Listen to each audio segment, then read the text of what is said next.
존 칼빈의 기독교 강요 90번째 강의를 시작하겠습니다.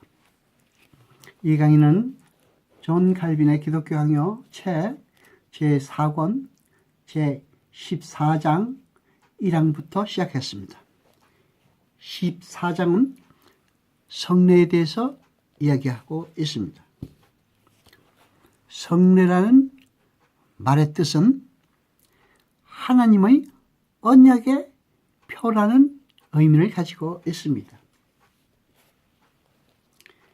의식을 말하기도 하지만 어떤 때는 물건 자체를 이야기하기도 합니다. 성례는 우리의 약한 믿음을 받쳐주기 위해서 하나님께서 우리에게 대한 그의 선하신 약속을 우리 양심에 인치시는 외행적인 표라고 볼 수가 있습니다.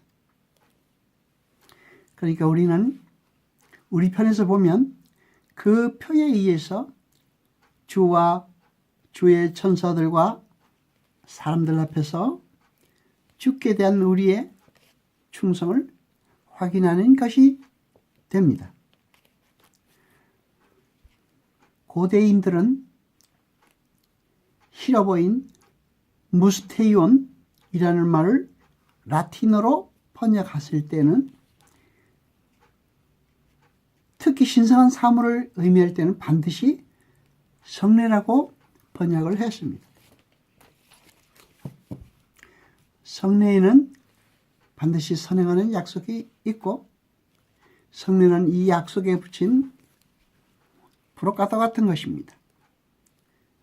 그 목적은 이미 있은 그 약속을 확인하고 인치면서 우리에게 더 분명하게 깨닫게 하며 이를테면 비준하는 것이라고 할 수가 있습니다.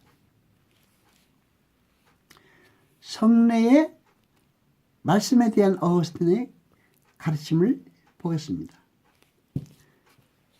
어거스틴은 다음과 같이 얘기했습니다. 성례에 사용되는 물질에 말씀을 첨가하라. 그러면 성물이 되리라. 불이 몸에 닿아서 마음을 깨끗이 씻는다는 그 위대한 힘은 어디서 옵니까? 그것은 우리가 말씀을 믿기 때문입니다. 신자는 눈으로 성례를 볼 때에 눈에 보이는 물질에서 그치는 것이 아니라 경건한 명상에 의해서 여러 단계를 밟아 그 성례 안에 감춰져 있는 숭고한 신비를 찾아서 올라가는 것입니다. 주께서는 그의 약속을 언약이라고 부르십니다. 그리고 성례를 언약의 표라고 부르십니다. 또 어거스틴은 성례를 보이는 말씀이라고 부른 것은 하나님의 약속들을 그림에 그리듯이 분명한 형상으로 그려서 우리 눈앞에 보여주기 때문인 것입니다. 주께서는 그의 말씀과 성례를 통해서 그의 자비와 은혜의 약속을 우리에게 제시하는 것이 확실합니다.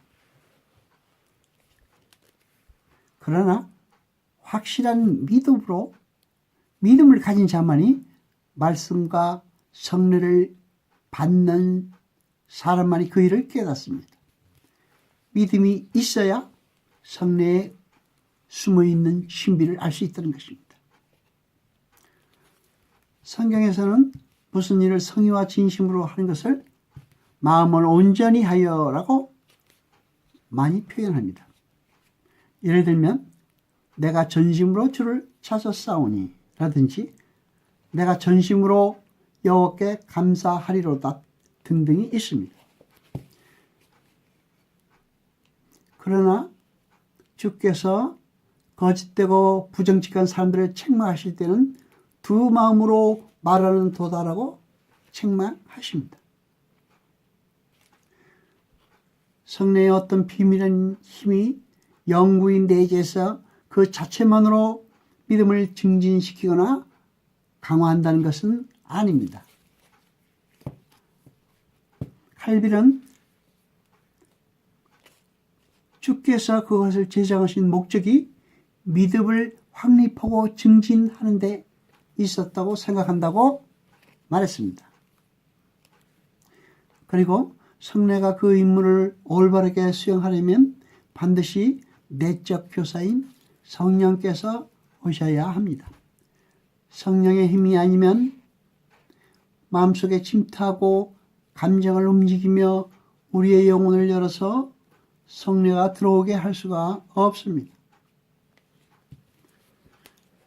피조물은 하나님께서 그 풍성한 은혜를 우리에게 주시기 위해서 사용하시는 일꾼입니다. 피조물이라는 것이 말입니다.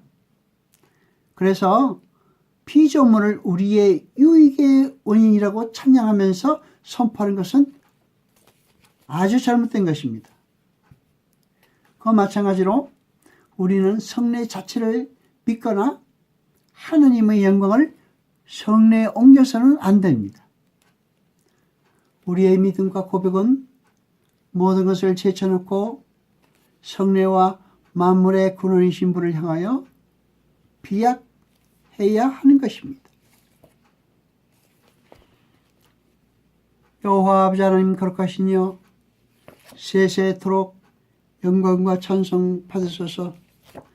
말씀을 들을 때 깨닫게 하시고 우리로 진리를 알게 하소서.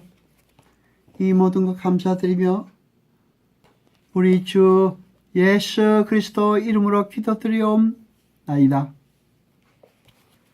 아멘.